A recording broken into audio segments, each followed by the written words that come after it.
do 1 ao 17. Alguns amados estão ficando de pé, fiquemos todos. Glórias a Deus. Nossas irmãs, uma grande parte, cada uma veio sentar juntinho ao marido. Houve assim um rebuliço, aí eu estava me lembrando do livro de Ezequiel, né? Foi cada osso se ajuntando ao seu osso. Houve um rebuliço, né? Olha ali. Louvado seja Deus. 1 Pedro 3, versos de 1 ao 7. Cada osso se ajuntando ao seu osso. Deu um rebuliço no vale, né? Glórias a Deus. A palavra do Senhor nos diz assim, amados: semelhantemente, vós, mulheres, sede sujeitas ao vosso próprio marido, para que também, se algum não obedece à palavra, pelo procedimento de sua mulher, seja ganho sem palavra, considerando a vossa vida casta em temor. O enfeite delas não seja o exterior, no frisado dos cabelos, no uso de joias de ouro, na compostura de vestes, mas o homem encoberto no coração, no incorruptível traje de um espírito manso e quieto, que é precioso diante de Deus, porque assim se adornavam também antigamente as santas mulheres que esperavam em Deus e estavam sujeitas ao próprio marido. Como Sara obedecia a Abraão, chamando-lhe Senhor, da qual vós sois filhas, fazendo o bem e não temendo nenhum espanto. Igualmente vós, maridos, coabitai com ela com entendimento, dando honra à mulher como vaso mais fraco, como sendo vós os seus co-herdeiros da graça da vida, para que não sejam impedidas as vossas orações. Quem diz amém? Pai, eu te agradeço pelo teu povo reunido, pela tua presença, Senhor, pela tua palavra. E te peço, Senhor, que continues falando conosco neste dia, para nos edificar, para nos fortalecer, para nos abençoar. Pai, atende o nosso pedido. Nós te suplicamos em o nome de Jesus. Digam amém. Louvado seja Deus. Amados, nós vamos meditar na palavra de Deus, notadamente no texto que nós temos acabado de ler, com destaque especial o verso 7. Sou agradecido a Deus por todos os amados pastores que aqui estão. Sou agradecido ao Senhor pelas amadas irmãs que fazem o EMADERCE. Nós temos mais de 300 irmãs devidamente inscritas, e elas estão celebrando fervorosamente desde o primeiro dia, inclusive começaram antes de nós. Deus abençoe ricamente as irmãs. E nós queremos dizer uma palavra da parte de Deus, e quero lembrar que na escola que nós ministramos para os consagrandos, eu fui designado pela coordenação para dizer uma palavra sobre a vida conjugal dos ministros. E abracei a causa com muita alegria, com muita responsabilidade também, e fiz propósito de, alcançando de Deus a inspiração, ampliar esta exposição também para o encerramento da escola bíblica. Aí já não só para os consagrandos, mas para todos os que puderem comparecer, e também com a presença das irmãs. E felizmente o Senhor nos dá esta oportunidade, e quero abraçá-la com muita responsabilidade, com muita gratidão a Deus, e com a expectativa de que o Senhor nos dê a sua bênção, também através do entendimento de sua palavra, para que cada um de nós verdadeiramente tenha uma vida conjugal saudável, como filhos de Deus, tendo a porta do trono da graça aberta para as nossas orações. Digam amém. Antes eu quero lembrar rapidamente, aqui é uma surpresa para a minha mulher. Se ela soubesse que eu ia fazer isso, ela nem tinha vindo aqui me fazer duas recomendações.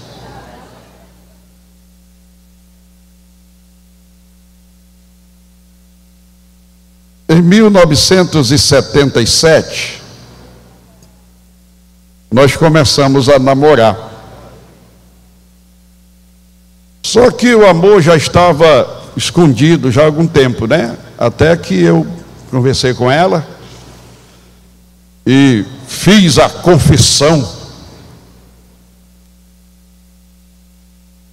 E eu quero, qual é a surpresa? É dizer que eu tenho uma gratidão a Deus por ela,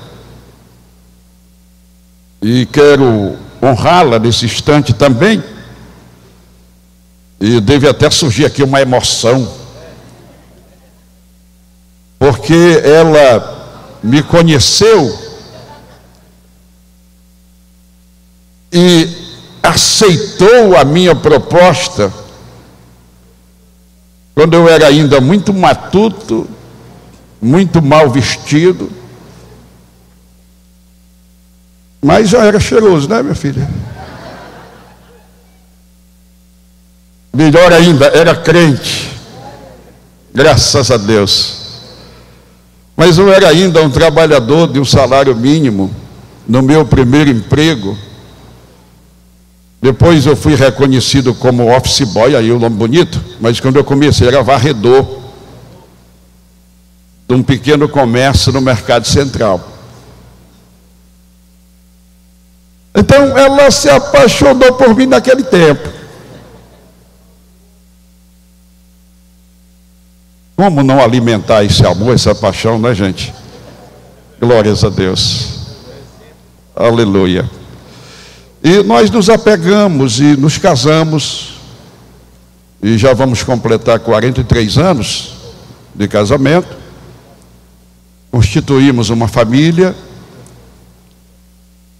e ela aprendeu muito cedo que eu sou uma pessoa comprometida com o serviço de Deus. Um dia a gente já estava noivo, e eu estava na casa dela, e estava chegando a hora do culto, que era em outro bairro. Eu morava e congregava em outro bairro, e eu estava na casa dela, estava chegando a hora de ir para o culto, e naquele dia ela queria que eu ficasse, ó. Ela não queria que eu fosse para o culto. Ela queria que eu ficasse. A gente ia até para o culto, mas lá na congregação, perto da casa dela, né?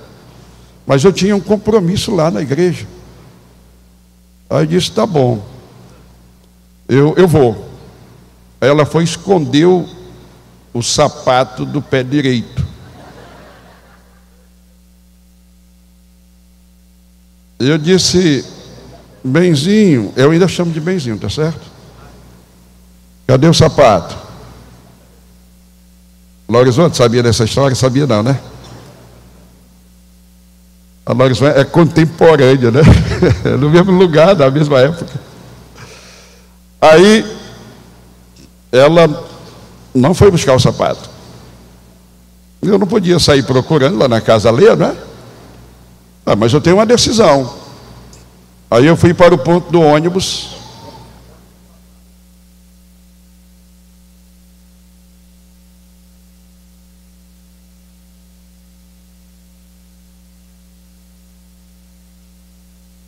Então, ela, desde esse tempo que ela sabe que eu tenho um compromisso com a obra de Deus,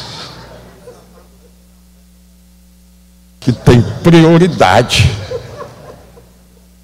Bom, gente, somos felizes, abençoados, sofremos grandes provações na vida.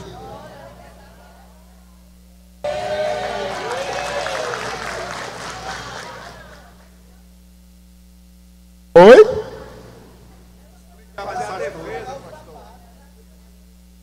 Ah, a outra parte, né? Tá bom, tá certo.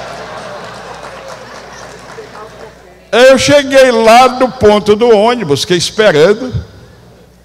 Naquele tempo, hoje demorava muito, né? 1977. O ônibus passava lá na Dom Luiz, na Frei Mansueto, era de hora em hora. Aí daqui a pouco ela vem deixar o sapato.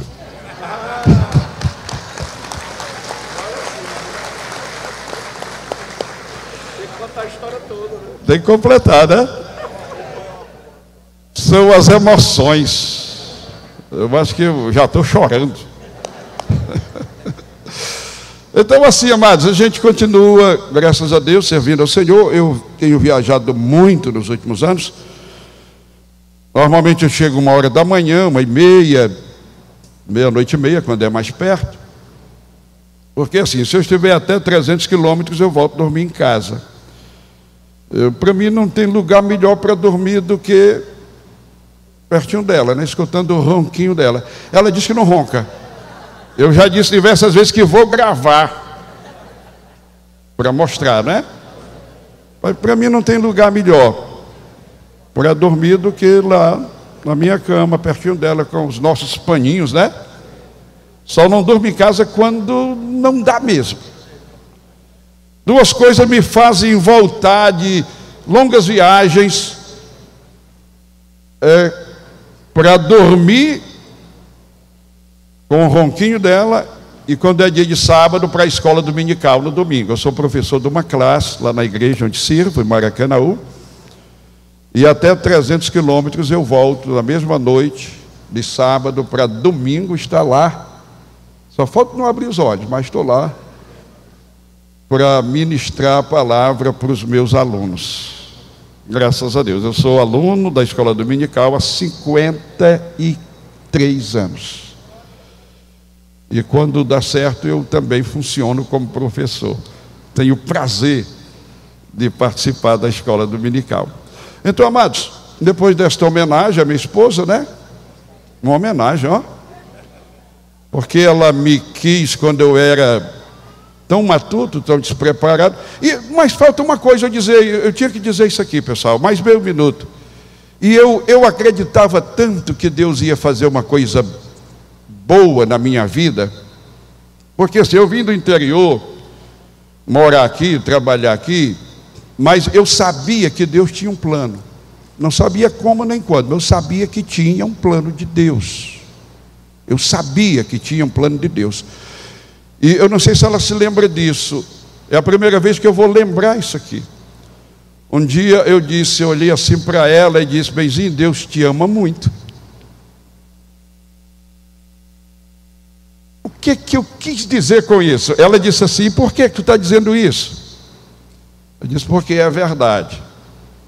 Mas sabe, gente, eu estava ousado. O que era que eu estava dizendo com esta afirmação, Deus te ama muito, é porque ela seria muito abençoada juntamente comigo.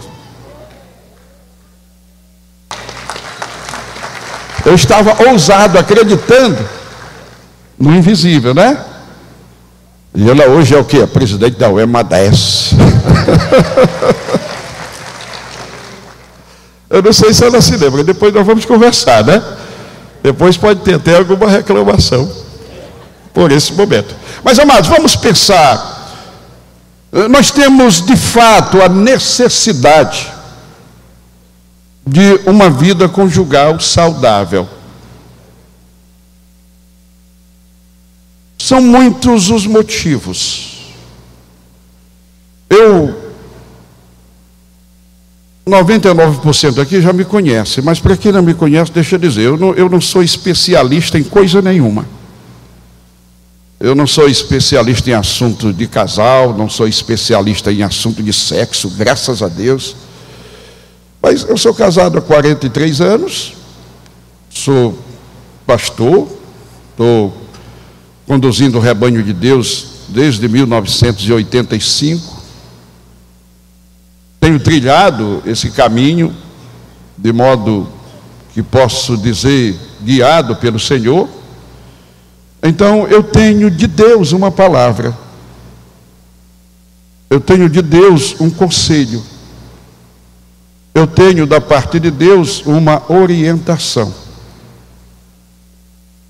Nós vamos focar principalmente no verso 7, para dirigir uma palavra primeiramente mais aos amados pastores, depois a gente vai mesclando um pouco, e daqui a pouco a gente exorta as irmãs mais forte, volta e exorta os irmãos mais forte, porque o Senhor quer que nós verdadeiramente sejamos exemplo para o rebanho. O Senhor quer que verdadeiramente tenhamos profunda comunhão com Ele. O Senhor quer que tenhamos vida santa. Quem pode dizer amém? Então, amados, o apóstolo Pedro, ele escreve para os casais, e os versos do número 1 até ao 6, ele orienta as esposas. No verso 7, em um único verso, ele exorta os maridos. E ele exorta os maridos, recomendando que os maridos, cada um viva a vida comum do lar com a sua esposa, com entendimento, considerando ser a esposa o vaso mais fraco, considerando também que os dois são coparticipantes da graça da vida, e para que Deus, aliás, para que suas orações, para que vossas orações não sejam interrompidas. Então, nós maridos somos aconselhados a viver a vida comum do lar com entendimento. E entendimento aqui faz alusão à sabedoria divina que vem do alto. Até porque a Bíblia Sagrada é rica em afirmações de que com sabedoria se edifica a casa, com sabedoria os projetos se firmam. Isso uma orientação dada aos homens. A Bíblia repete por muitas vezes a afirmação de que a sabedoria, ela edifica, ela afirma, ela fortalece, ela abençoa. E até que num verso só fala de modo muito claro às mulheres, dizendo que toda mulher sábia edifica a sua casa, porém a mulher tola derriba a sua própria casa com as suas mãos. De modo que podemos entender que a sabedoria que vem do alto, tão bem apresentada pelo apóstolo Tiago, ela é absolutamente necessária e também absolutamente suficiente para a edificação de nossa casa espiritual, a nossa casa pessoal com Deus, para a edificação da família e para a edificação da igreja do Senhor, que é a coluna e a firmeza da verdade. No capítulo 13 de Ezequiel, Deus denuncia por intermédio de seu profeta pessoas que faziam suas construções com material falsificado. E o profeta, falando em nome de Deus, ele diz: porque uns fazem a parede de lodo e outros rebocam-na com argamassa falsificada. Isso a gente vê todo o capítulo 13, a gente vai entender que o Senhor está reprovando exatamente aqueles que ensinam o que Ele não mandou. Aqueles que prometem o que Deus não prometeu. Portanto, os falsificadores da palavra de Deus, os falsos mestres, os falsos profetas, que se utilizam de argumentos que não são de Deus, que não são da Bíblia, e o mundo está cheio disso. Existem tantas orientações para as famílias e para os casais divorciadas da Bíblia, da palavra de Deus, que possa entender e afirmar, ainda hoje se cumpre o que está no capítulo 13 de Ezequiel. Tem muita gente edificando, fazendo parede com lodo e rebocando com argamassa falsificada. Qual é o resultado? Deus disse: eu vou mandar uma chuva de pedras grandes, trovões, chuva, raios, corisco. Vai ser uma chuva de pedras grandes, uma saraivada, e eu vou derribar a construção e o construtor.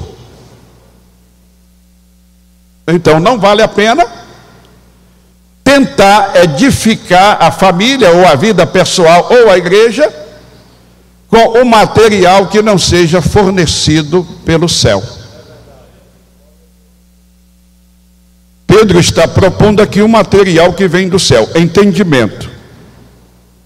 Entendimento aqui alude à sabedoria que vem do alto, que é caracterizada por 9 grandes virtudes. Linda apresentação feita pelo apóstolo Tiago, no capítulo 3 de sua epístola, verso 13 e o verso 17. Mas vamos então argumentar com base na palavra de Deus, que nós maridos precisamos sim viver a vida comum do lar, cada um com a sua esposa, com sabedoria divina. Primeiro, para não se irritar com a esposa. Colossenses 3:19. Marido, não te irrites com a tua mulher. Quer dizer, não fique zangado com ela. É um grande conselho que Paulo transmite. Então, às vezes, para a gente não se irritar, precisa do quê? De sabedoria que vem do alto. Por exemplo, mansidão de sabedoria. Em segundo lugar, para não provocar a ira aos filhos, Colossenses 3:21, para que eles não percam o ânimo. Então não podemos nos irritar com a esposa, não podemos fazer raiva à esposa, não podemos fazer raiva aos filhos. Precisamos e devemos viver a sabedoria que vem do alto, a mansidão de sabedoria. Glórias ao nome do Senhor. Em terceiro lugar, para amar a esposa com fidelidade. Efésios 5:25, marido, ama a tua mulher como Cristo amou a igreja. Cristo amou sacrificialmente e fielmente. É uma afirmação feita na Bíblia Sagrada e os crentes apreciam a pronunciar essa afirmação. Deus é fiel, Cristo é fiel. Então, olha o modelo, olha o padrão. Marido, ama a tua mulher como Cristo amou a igreja. Inclui a fidelidade no amor. Em quarto lugar, para ser justo com a esposa, justo no sentido de não a defraudar, não lhe negar o seu direito, conforme 1 Coríntios 7:3. E aqui eu vou já adiantar um pouquinho de um assunto que nós vamos tratar mais para o final. O que Paulo está tratando no capítulo 7 de 1 Coríntios primeiro, o entendimento é que ele está respondendo algumas perguntas que lhes foram dirigidas por alguns irmãos. E então ele começa dizendo, seria bom que o homem nunca tocasse em mulher. Mas por causa da incontinência, outra versão, por causa da devassidão, outra versão, mas por causa da prostituição, cada homem tem a sua mulher, cada mulher tem o seu marido. Na continuidade é que ele diz, no verso 3, marido, não negue à sua mulher aquilo que lhe é de direito. E de igual modo a mulher ao marido. Tem uma versão que diz não defraudar. E de que Paulo está falando? Não é de mesada, não é de um salário que você tem que dar à sua esposa. Isso aqui está tratando da vida sexual do casal. E pela introdução que Paulo faz, o entendimento é que marido e mulher devem se servir mutuamente de modo que vivam saciados, sexualmente saciados, para que um e o outro não seja presa fácil às tentações. Ser tentado no estado de necessidade. Há um exemplo na Bíblia muito claro, embora que o objeto da tentação não é a sensualidade, mas Esaú estava faminto e Jacó lhe propôs um prato de comida. E por causa da necessidade, pois ele mesmo disse, para que me serve esta primogenitura se eu estou com fome? Jacó, traz aí o teu prato de comida, dá para mim, fica aí com a primogenitura. E aí consideremos, se Esaú tivesse terminado de participar de um banquete, ou pelo menos um pedaço de cabrito cozinhado, ele teria dito: Jacó, eu estou aqui de bucho cheio, para falar bem cearense, né? Eu estou aqui de bucho cheio, vai para lá com o teu feijão. É uma ilustração, está na Bíblia, foi um fato real na Bíblia, é uma ilustração para o nosso assunto. Aqui ninguém é menino, ninguém é criança, sabe o que eu estou dizendo. Não precisa estar esmiuçando e dando nome às coisas, eu não estou aqui para isso. Mas a Bíblia está dizendo que por causa da devassidão, e podemos entender que assola no mundo, cada servo de Deus, cada serva de Deus, tenha sua mulher, tenha o seu marido, para que vivam saciados, não estejam expostos às tentações. Gente, é tão verdade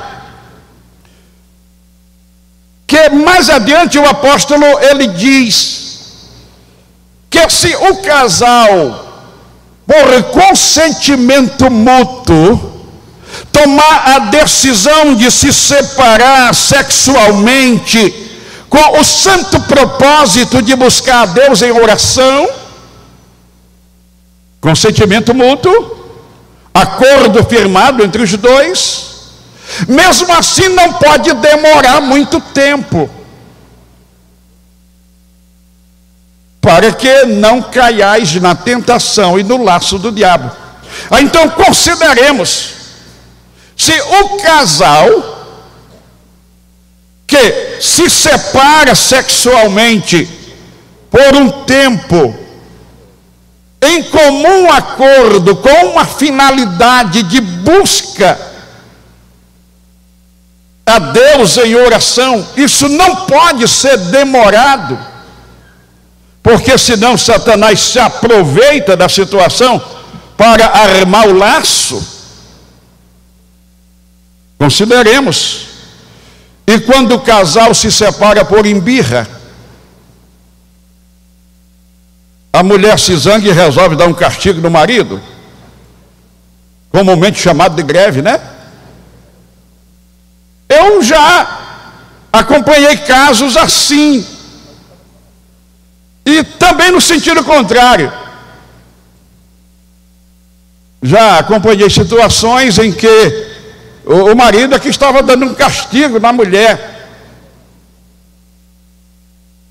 E aí, se faz isso de forma consensual, com o santo propósito de buscar a Deus, o diabo ainda tem a chance de meter a mão se demorar muito. E quando o casal se separa sexualmente porque tem uma zanga, uma briga, uma embirra, uma vingança, e aí o Satanás já está presente. Então eu vou passar adiante, mas vou dizer assim: vigia, irmão, vigia, irmã. Irmão, cuida bem do teu vaso, irmão. Irmã, cuida bem do teu vaso. Ele é o teu vaso. Ela é o teu vaso. Glórias ao nome do Senhor. É preciso o casal estar em harmonia, é preciso estar em paz. Vamos adiante. Em quinto lugar, o marido deve tratar a sua mulher assim, com sabedoria, porque ambos os cônjuges são filhos de Deus. Gente, quando Pedro diz que marido e mulher são co-herdeiros da graça da vida, o entendimento que posso ter é que ele está falando para casais crentes, cristãos, e portanto ele os declara filhos de Deus. Ele e ela são herdeiros da herança, da graça da vida, a vida eterna. É gente escolhida por Deus, recebida como filhos, que vão morar no céu. Ele está falando de casais crentes, de casais onde os cônjuges, cujos cônjuges são filhos de Deus. Também, nesta oportunidade, eu falo para homens crentes e mulheres crentes,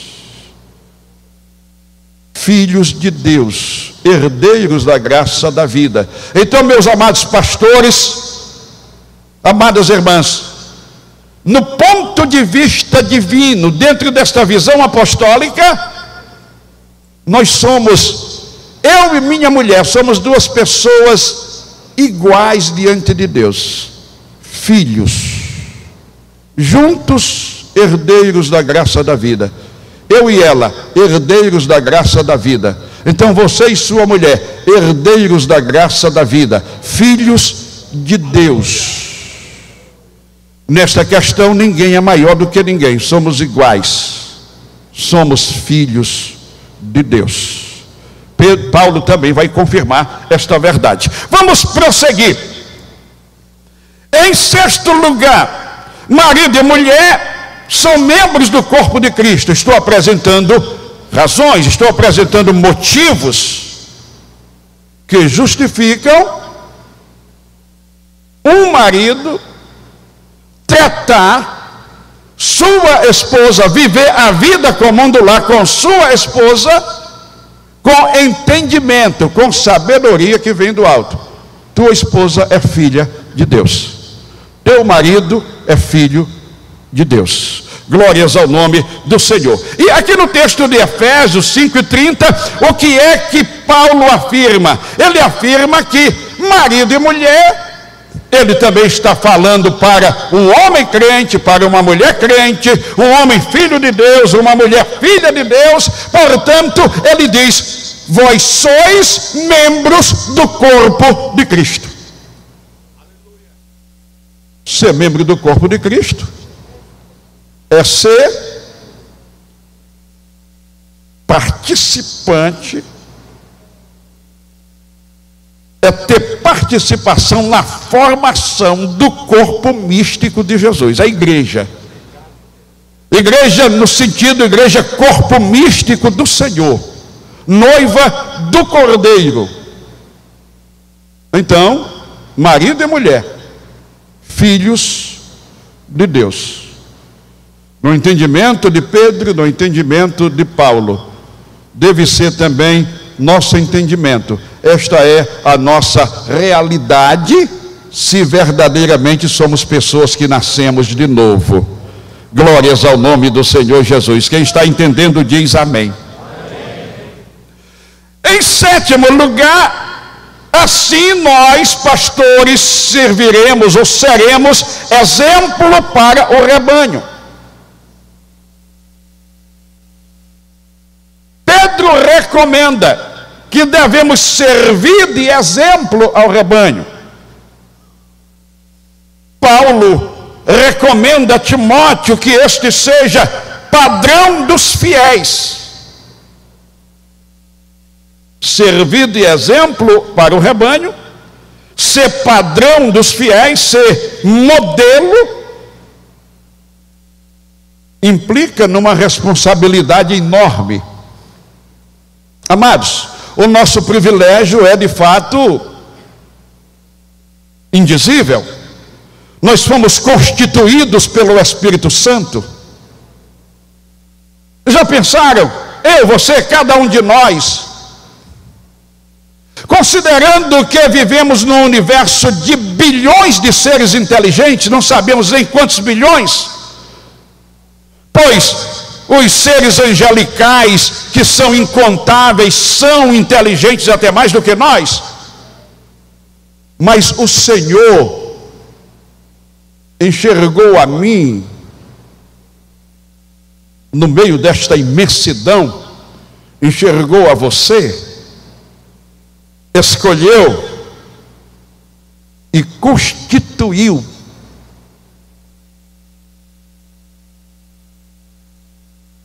bispos para apacentardes o rebanho de Deus. Mas olha o tamanho da responsabilidade.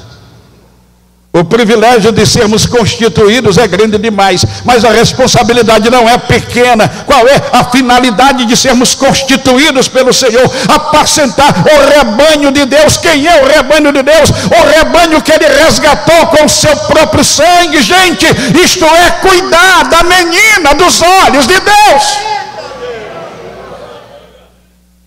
E eu não posso cuidar do rebanho de Deus, da menina dos olhos de Deus, brigado com a minha mulher.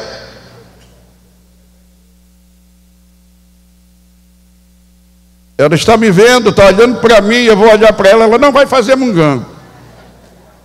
Não vai trouxer o lábio para um lado nem para o outro, porque ela sabe que nós nunca brigamos. Falei disso uma reunião dessa, um dia desse, lá o pastor Edmilson, cadê ele? O pastor Edmilson está por ali. Falei, que eu terminei, o pastor Edmilson olhou para mim e disse assim: pastor, o senhor nunca brigou mesmo, não? É verdade. Aí, eu tenho uma filha de 41 anos e um filho de 40, nunca nos viram brigando. Briga escondido? Não, é porque a gente não briga. Gente, brigar com a minha mulher para quê? O problema vai ser meu. Depois não vou ter que fazer a paz. Eu vou viver sem ela?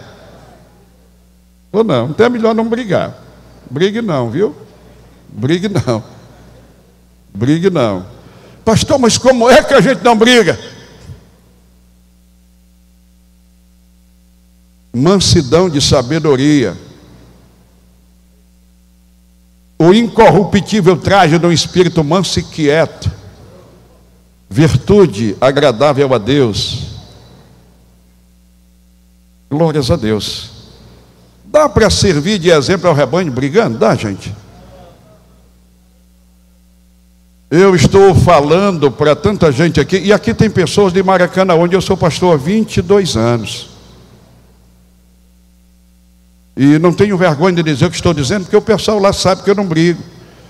Estou olhando aqui para a gente lá de Quixadá, onde trabalhamos tantos anos, gente que sabe que a gente não briga.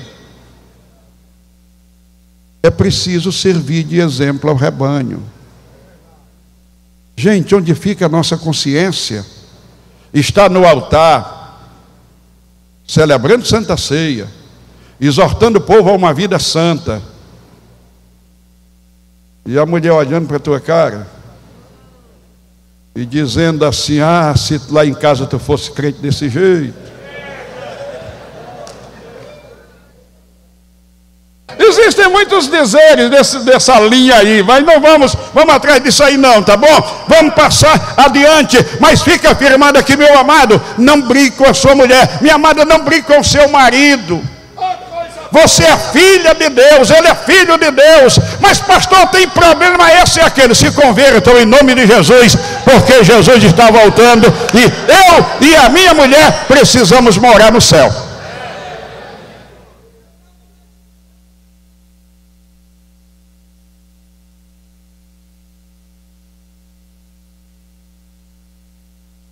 Em 10º lugar, aliás, em 9º lugar, nós obreiros precisamos ser exemplo, digamos mais uma vez.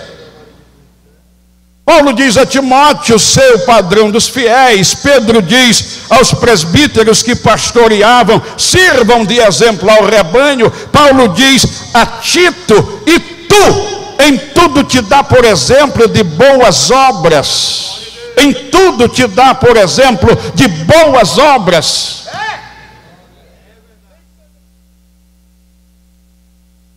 Na doutrina mostra incorrupção, gravidade, sinceridade e mais, linguagem sã, para que o adversário se envergonhe, não tendo nenhum mal que dizer contra vós. Então a Bíblia nos ensina, a Bíblia nos fornece o material da nossa construção. Não vamos construir com lodo nem com argamassa falsificada. Vamos construir com a sabedoria que vem do alto. Glórias ao nome do Senhor. Amados, em 11º e 12º lugar, vamos somar juntos aqui. Isso aqui é muito importante e são palavras de orientação que se coadunam perfeitamente. Em 10º lugar, Salmo 112, verso 1: bem-aventurado o varão que teme ao Senhor e que em seus mandamentos tem grande prazer. Salmo 128, verso 1: bem-aventurado o homem que teme ao Senhor e anda nos seus caminhos. Provérbios 31:30: vã é a aparência, enganosa é a formosura, porém a mulher que teme ao Senhor, esta será louvada. Então a Bíblia está propondo o temor do Senhor, e deixe-me lembrar, Paulo diz que o temor do Senhor é o aperfeiçoamento da santificação. Mas quando se pensa em vida familiar bem-sucedida, a indicação que a Bíblia propõe é exatamente o temor do Senhor.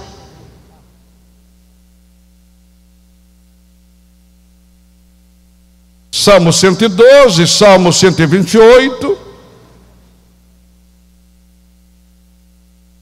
e tantos outros salmos, e o livro dos Provérbios está assim de orientações sobre o temor do Senhor. Jó 28:28 nos diz que a palavra da sabedoria divina se dirigiu aos homens, dizendo: eis que o temor do Senhor é a sabedoria, e o apartar-se do mal é a inteligência. Isso porque o temor do Senhor nos fará obedientes, e o que nos faz edificar bem nossa casa espiritual, nosso relacionamento pessoal com Deus, nossa família e a igreja do Senhor, é exatamente obediência à palavra de Deus. Jesus ensinou: aquele que ouve a minha palavra e não obedece, este eu comparo ao homem imprudente, insensato, não tem bom juízo. Ele edificou a casa na areia. A chuva desceu, os ventos assopraram, os rios encheram, deram de ímpeto, e a casa caiu, e grande foi a sua ruína.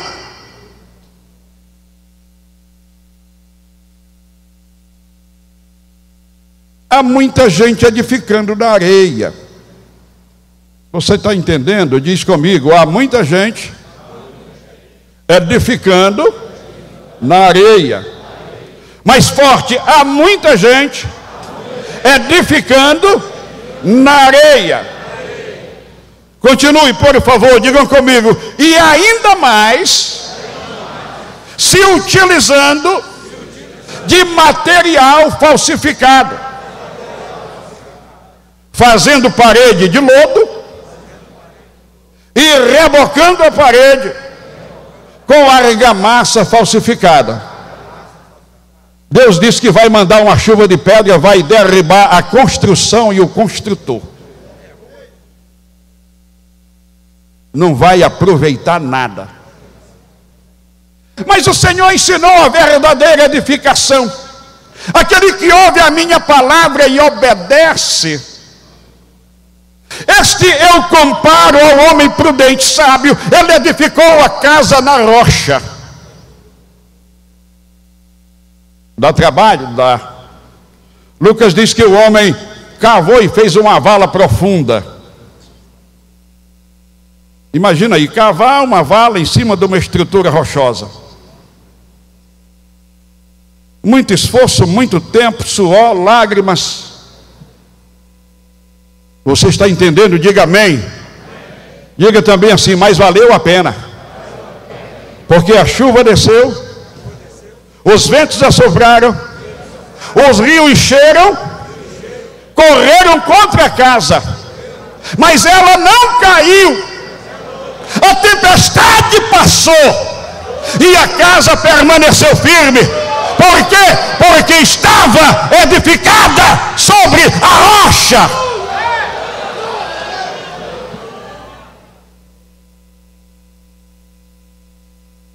Louvado é o nome do Senhor.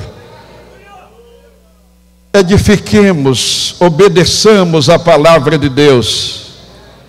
Pastor, é tão difícil, é tanta coisa para obedecer. Jesus disse: se alguém me ama, guarda a minha palavra. Se alguém não me ama, não guarda a minha palavra. Mas se alguém me ama, guarda a minha palavra. Olha o resultado: meu Pai o amará. Então eu e meu Pai viremos para ele e faremos nele morada.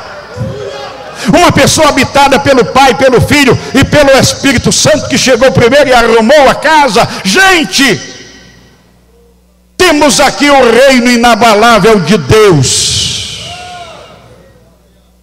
o crente mais do que vencedor.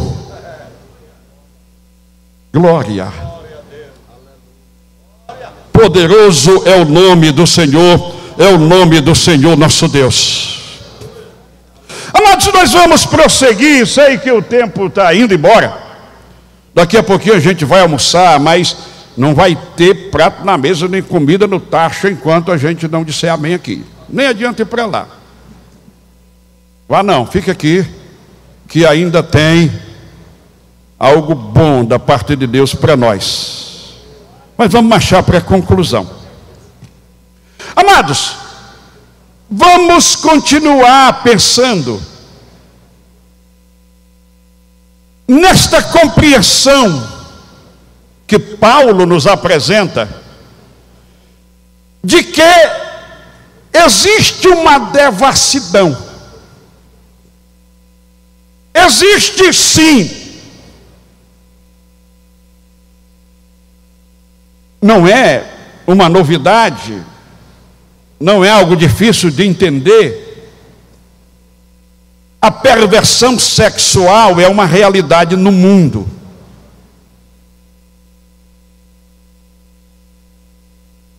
Pasmem os senhores. Existem mulheres mundanas e homens pervertidos fazendo oferendas de alto valor para os demônios, mediante um acordo com os demônios, para que eles derrotem os homens de Deus. As oferendas estão acontecendo silenciosamente, as ocultas, talvez até com sacrifício de pessoas humanas, para que os demônios derrotem os pastores. E uma das armas letais utilizadas ao longo dos séculos e dos milênios pelas forças do mal contra servos e servas do Senhor tem sido a sensualidade. Deixa eu lembrar que a Bíblia nos diz que a sensualidade é como a bebida forte, ela faz perder o juízo. Oséias 4:11. A sensualidade é como a bebida forte, faz perder o juízo. Agora vamos imaginar, às vezes a gente escuta. A minha sogra dizia: Joãozinho, a pastor e a doutor se conta tudo. Então às vezes a gente acaba escutando um bocadão de coisas. Imagina aí um pastor de madrugada com o celular na mão, mandando uma foto sensual para uma irmã da igreja.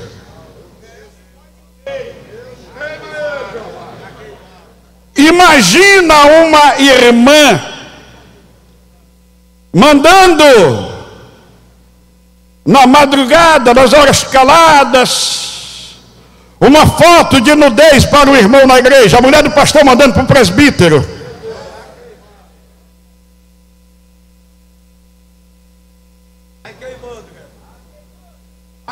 Pastor, o senhor está inventou? Não. Tomara que seja bem pouquinho que isso acabe, mas isso acontece. Isso acontece. Não se admire, é pastor e a doutor se conta tudo.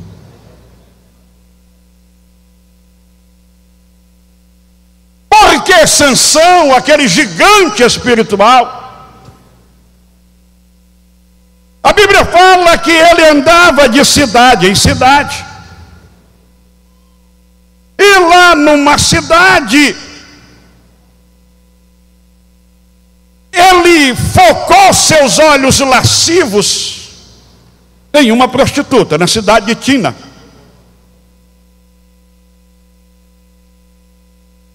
Depois ele chega à cidade de Gaza. Ele era um juiz cheio de Deus e de responsabilidades, mas os olhos dele andavam procurando mulheres sensuais. Até que ele chega na cidade de Soreque. Aí os olhos dele focam em cima de Dalila. Não demorou muito, ele estava caído sobre os joelhos dela. E como dizia o presbítero Raimundo Ventura, lá em Quixadá, aí começou, a mão para o riba, outra para o baixo, a mão para o riba, outra para o baixo.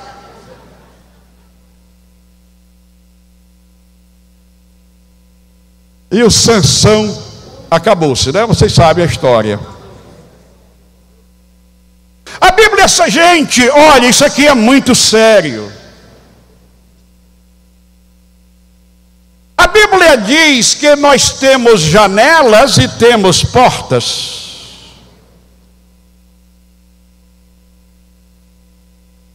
Eclesiastes 12.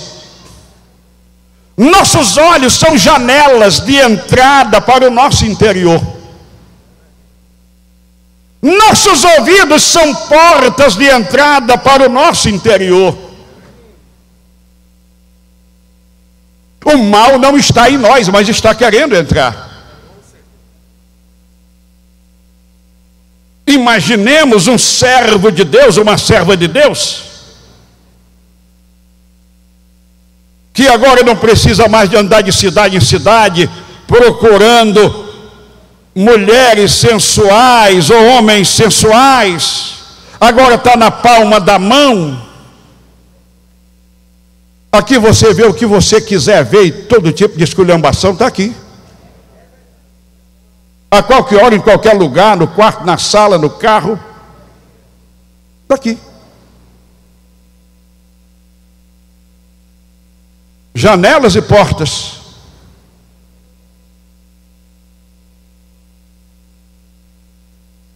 E se a pessoa alimenta isso,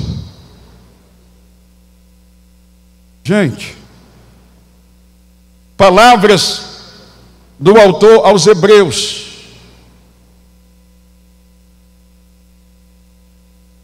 Aos Hebreus 4, aliás, aos Hebreus 13 e 4. Deixa eu ler, não vou nem comentar, tem que passar adiante para encerrar. Mas o que Deus espera de nós: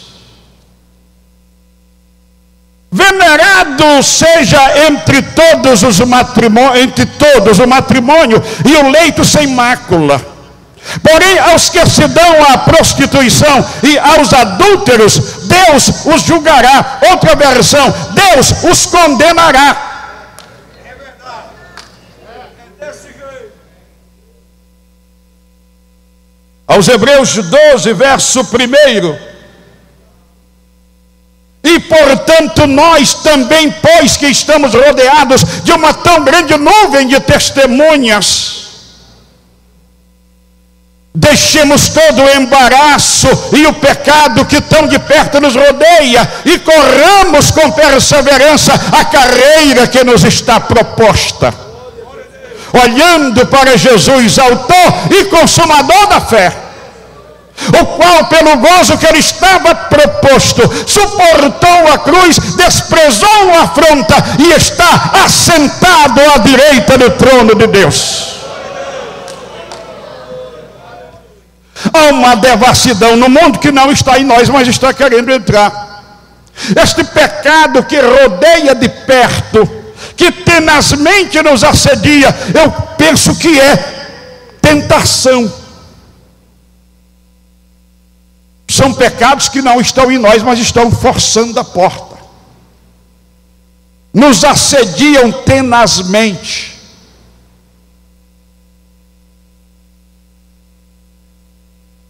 E o que vamos fazer com as tentações? Faço um apelo em nome de Cristo. Irmão, irmã, rompa definitivamente com esta tentação que lhe assedia.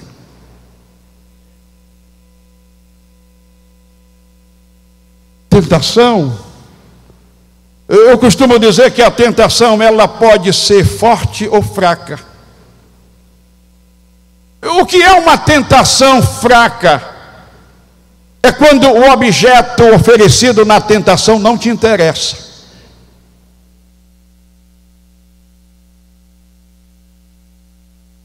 Qual é a tentação forte, independentemente da modalidade, da área da vida? Ela é forte se está no teu interesse. Porque a ação do diabo na tentação com o ser humano, me deixem fazer um comparativo, como funciona a radiodifusão. Existe o radioemissor e o radioreceptor. Claro, o radioemissor emite a mensagem, o receptor recebe.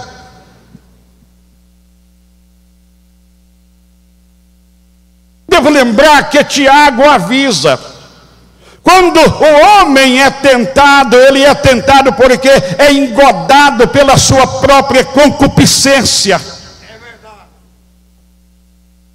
Então, se eu estou interessado no objeto da tentação, eu já construí dentro de mim uma base receptora para as mensagens que o diabo vai lançar. Então, se ele joga, se a pessoa recebe, se ele joga e a pessoa recebe, a sintonia está feita.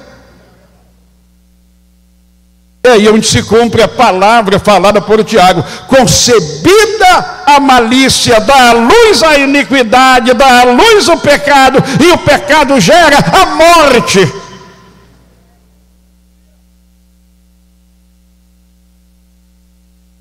Amados, não é sem causa que eu estou tratando desta questão. Primeiro, porque a Bíblia está cheia de advertências.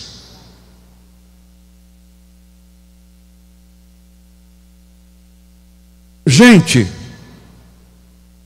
vocês sabem, a maioria sabe, dentro de pouquíssimo tempo, menos de 3 anos, nós tivemos que disciplinar em torno de 12 pastores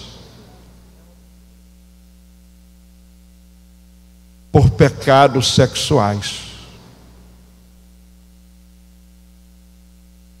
Disciplinar um dói. Porque o que nós queremos é que cada irmão, cada pastor, seja um exemplo nas mãos de Deus. Dói ter que disciplinar um pastor.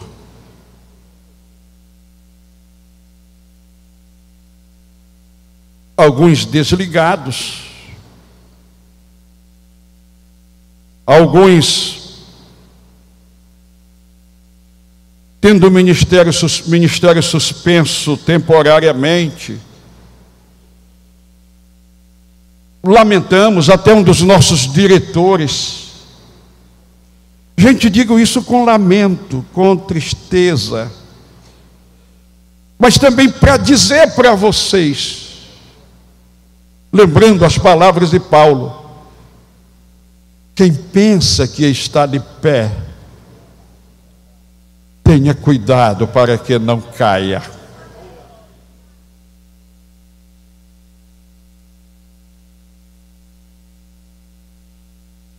deixando todo o embaraço e o pecado que tenazmente nos assedia.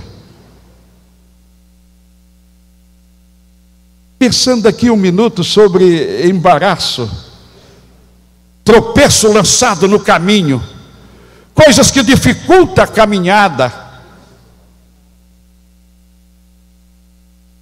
Jesus viu na igreja de Pérgamo os que seguiam a doutrina de Balaão. E como é o destaque de Balaão no texto da carta que o Senhor Jesus envia para a igreja de Pérgamo, é que Balaão ensinou a Balaque a lançar tropeços diante dos filhos de Israel, para dificultar a caminhada deles, eles se envolvendo em participar de comida sacrificada aos ídolos, e também se envolvendo com prostituição. Gente, é deplorável, mas vocês sabem o que aconteceu.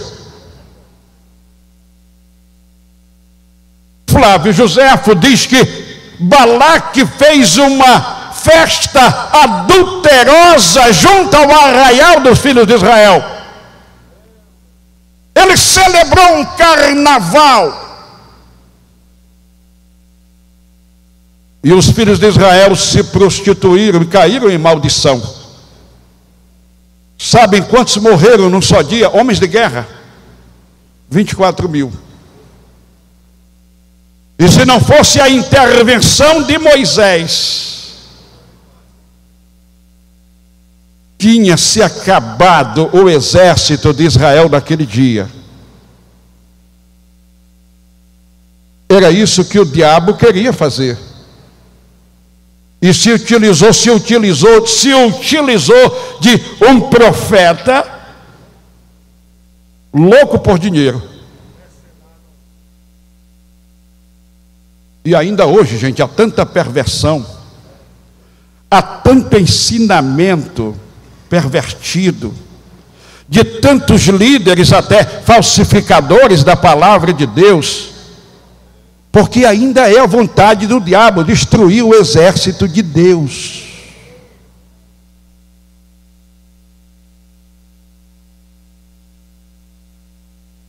O que vamos fazer? Você pode se lembrar de quantos amigos nossos caíram.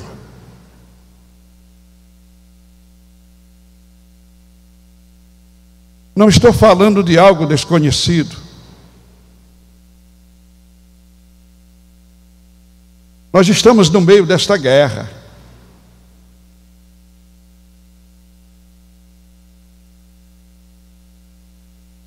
Nós precisamos ter uma posição firme.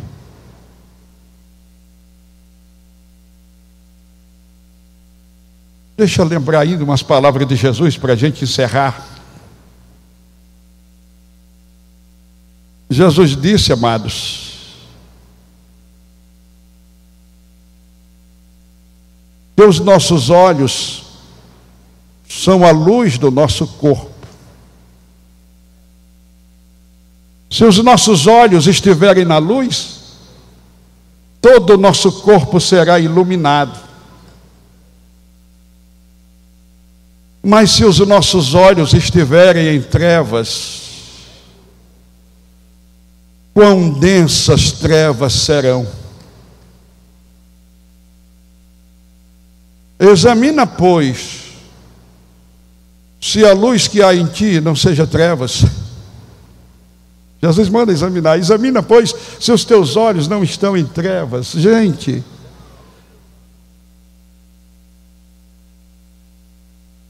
vocês já ouviram falar em pessoas viciadas em pornografia?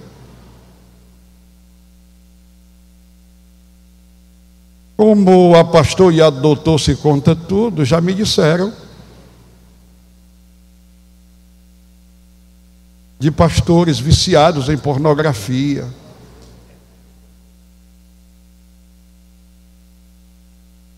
Pessoal, como é que a gente é crente desse jeito?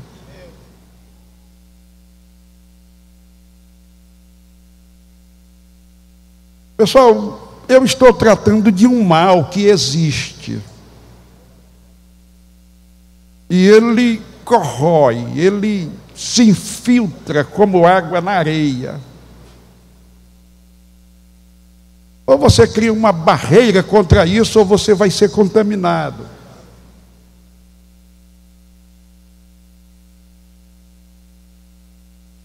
Glória.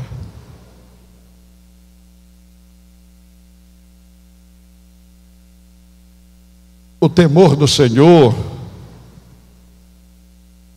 que é o aperfeiçoamento da santificação, é o grande remédio. Digam comigo assim: o temor do Senhor é fonte de vida e preserva contra os laços da morte. O temor do Senhor é fonte de vida e preserva contra os laços da morte. Agora, pensando bem, amados, existem pessoas que perderam o temor a Deus, argumentando no sentido prático, agem como se Deus não existisse. Como é que um servo de Deus em pecado de adultério vem ao altar ministrar a palavra, ministrar a santa ceia, celebrar casamento, consagrar o pão, o vinho, impetrar a bênção apostólica, apresentar a crença, enfim, cumprir o ministério cristão? Ele está agindo como se Deus não existisse. E se existe, não está vendo. E se está vendo, não se importa.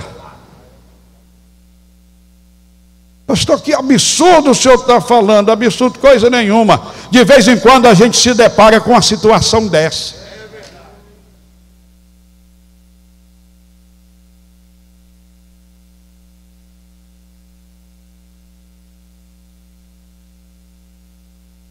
Digam comigo, palavra de Davi, Salmo 86, verso 11.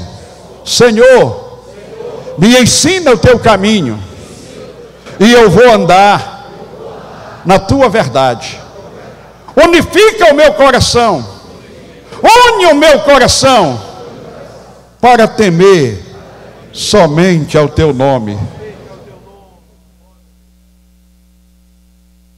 Glória, glória, glória, glória. Amados, vamos ser crentes de verdade.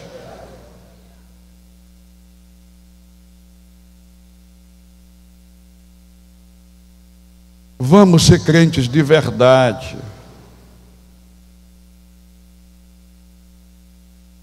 Vamos ser crentes de verdade. Deus existe. Deus está vendo. Ele se importa. E Ele vai chamar cada um a uma prestação de contas.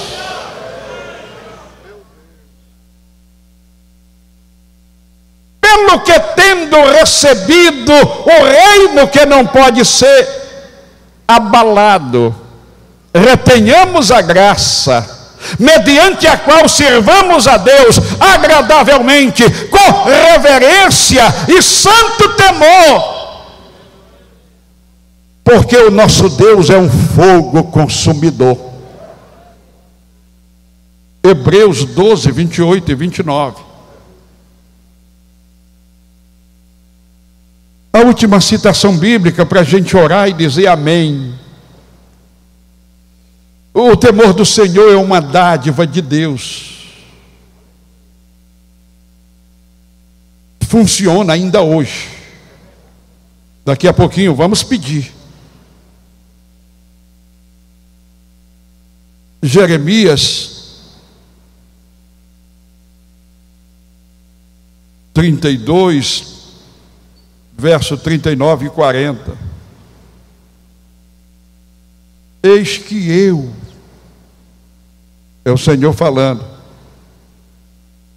colocarei o meu temor no coração de vocês, para que vocês nunca se apartem de mim.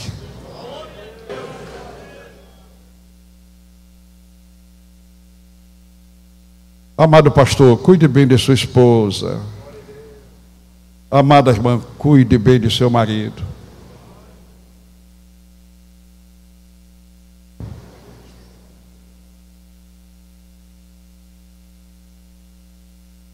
Vivam em paz. Sois filhos de Deus.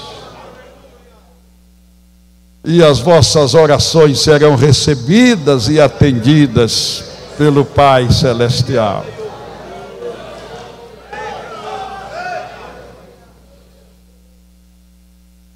Fiquemos de pé.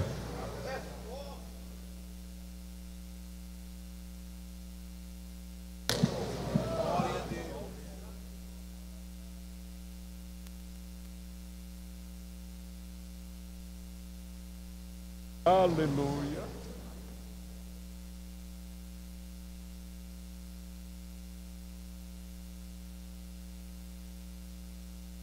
Aleluia. Por favor, ninguém sai antes da oração. Por favor, ninguém sai antes da oração. Já vamos orar. Por favor, ninguém sai antes da oração. Por favor, ninguém sai antes da oração. Deixa eu perguntar, quem foi que entendeu esta mensagem? Outra perguntinha, quem é que recebe? Outra perguntinha, quem precisa da ajuda de Deus? Outra perguntinha, quem quer pedir a ajuda de Deus?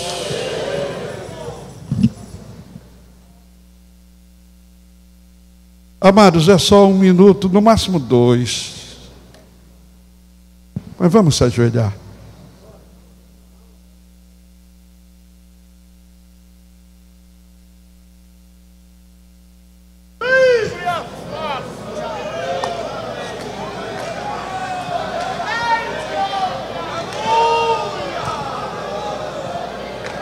Faz o teu pedido a Deus.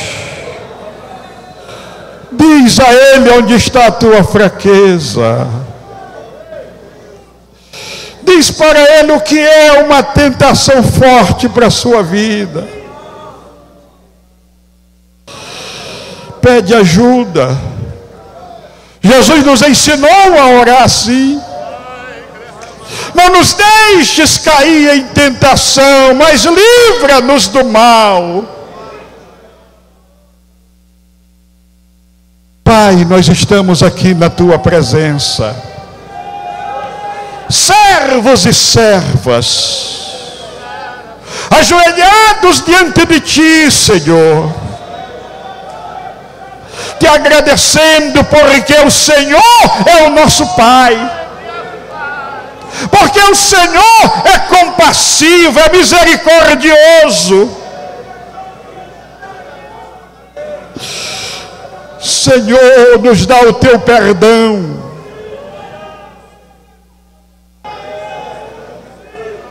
Glória. Senhor, nos dá a tua força. Senhor, nos dá capacidade. Senhor, nos dá sabedoria. Que cada um de nós viva em paz com o seu cônjuge. Que cada um tenha comunhão com o seu cônjuge. Que não haja lugar para as astúcias do diabo. Que a raposa de Sambalá não venha derribar os nossos muros. E se vier, que dê a viagem perdida. Que as astúcias de Balaque, dos conselhos de Balaão, caiam por terra. Nos faz pessoas edificadas, fortalecidas, andando no temor do teu nome. Pai, enche os meus irmãos da tua graça, enche as minhas irmãs de tua graça. Nos faz, Senhor, reino inabalável teu.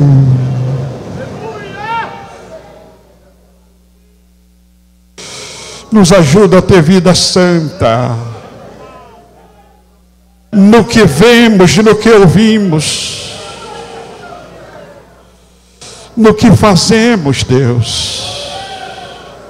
Somos o teu exército, precisamos estar preparados pelo teu divino poder para o cumprimento da tua vontade, na execução de toda boa obra. Agradeça a Deus, louve ao nome do Senhor, levante-se, abrace o seu cônjuge, ou a pessoa que estiver aí do seu lado, e diga: o Senhor é o nosso rochedo. O Senhor é o nosso rochedo. O Senhor é o nosso rochedo. O Senhor é o nosso rochedo. O Senhor é o nosso rochedo. Esteja edificado na rocha. Glória, bendito é o nome do Senhor.